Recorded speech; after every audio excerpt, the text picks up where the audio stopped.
د سوات په حاجي بابا چوک کې نن یو کس خودکشي کړې ده.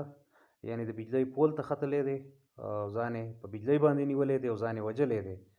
ویلی شي چې دغه کس د غربت، منګایۍ او دغسې د قرضونو د لاسه په مشکل کې و او ځان یې وژلی دی یا ځان د ژوند نه محرومه کړی دی. دې حوالې سره یوه سټوري دا هم په ګردش کې ده چې دغه کس چاته د ملازمت دپاره 8 لک روپۍ ورکړې وې، د خلکو نه یې په قرض اخیستې وې. بیا حکومت ختم شو، ملازمت میلاو نه شو او 8 لک روپۍ هم واپس نه میلاوېدې. نو دی دل برداشته یا مایوسه و یا تنګ و، قرضدارو تنګه و او دی مجبور و چې د بجلۍ ستن ته وخیږي او دغسې خودکشي وکړي یا ژوند د لاسه ورکړي. یوه خبره دا هم کیږي او دا په سوشل میډیا په ګردش کې ده. خو دغه کس چې اسحاق نومېده، د بره دیر د برول اوسېدونکی و، په مینګوره کې په سوات کې په یو هوټل کې ملازم و. وړاندې هم د غریبۍ، منګایۍ او قرضونو د لاسه د خودکشۍ کوشش کړی دی. تېره ورځ د خلکو منع کړی و. نن هم چې دی کله د بجلۍ ستن ته ختلی دی نو په یو کې چارج نه و یا به پازیټیو چارج و.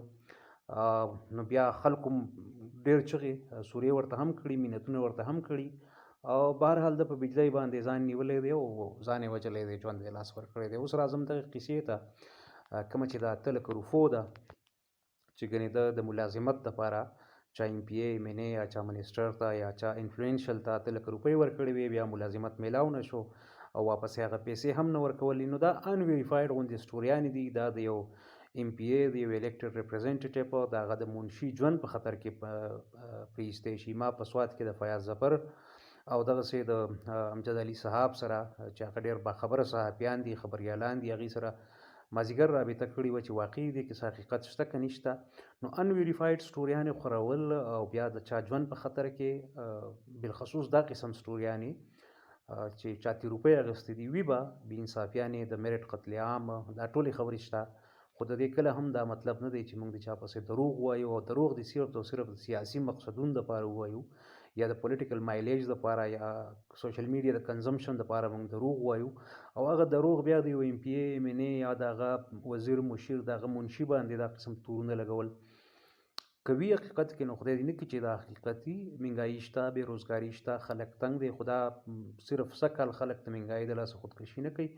دی په روز کال هم کولی، دی 3 کاله مخکې هم کولی، دی 10 کاله، 15 کاله، 8 کاله وړاندې او 20 کاله وړاندې هم کولی. دا یو بده خبره ده. د دغې غندنه، د دغې مطالعه، انالیسز، د دغې مخنیوی، انسانانو ته ژوند، قرضداري بالخصوص چې سړی تنګوي او داسې حالت کې سړی تنګوي چې بیخي سړی بقل راولي.